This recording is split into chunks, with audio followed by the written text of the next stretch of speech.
കറകളഞ്ഞ communist ലാളിത്യത്തിന്റെ ആൾരൂപം. സാധാരണക്കാരിൽ സാധാരണക്കാരൻ. മലയാളികൾക്ക് ഒരു പരിചയപ്പെടുത്തൽ ആവശ്യമില്ല. എത്തുന്നു പന്ന്യൻ രവീന്ദ്രൻ. ഫെബ്രുവരി 16 വൈകുന്നേരം 6:30 സക്സസ് സ്റ്റോറി.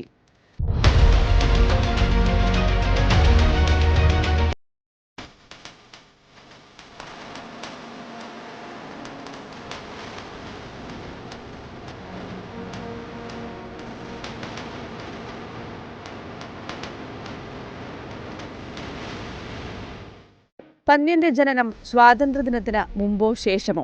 എല്ലാത്തിനും 45 ഉള്ളത്. School certificate 45. കാരണം 3 വയസ്സ് കഴിയുമ്പം 6 വയസ്സ് എന്ന് പറഞ്ഞ് സ്കൂളിൽ കൊണ്ടുപോയി ചേർത്ത തന്നെ.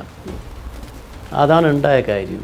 സ്കൂൾ സർട്ടിഫിക്കറ്റിലും അതാ. അപ്പോൾ സ്വാതന്ത്ര്യത്തിന് ശേഷം 48 ഞാൻ ജനിക്കുന്നത്. ചുവന്ന വെള്ളം കുടിച്ച് വീട്ടിലെത്തിയ പന്ന്യനോട് അമ്മ പറഞ്ഞ വാക്കുകൾ എന്താ? എനിക്കും ഇത് നല്ല പുട്ടും ഇറച്ചി ഇങ്ങനെ കഴിച്ചുകൊണ്ടിരിക്കുമ്പോൾ ഓരോ ഗ്ലാസ് കൊണ്ടുവന്ന് വെച്ച്.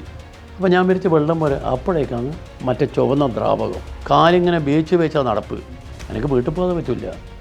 ഞാൻ വീട്ടിലെങ്ങനെയെങ്കിലും എത്തി മുട്ടി വാതിൽ പറഞ്ഞു.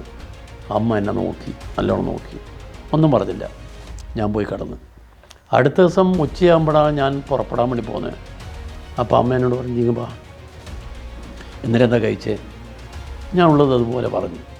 എൻ്റെ 2 കൈയും പിടിച്ച് അമ്മ എന്നോട് പറഞ്ഞ്, "മോനെ, ഇതാദ്യത്തെ അവസാനത്തെ ഞാൻ കഴിക്കരുത് കേട്ടോ." പന്ന്യന്റെ മുടി മുറിക്കാൻ എത്തുമോ ആ പോലീസുകാരൻ?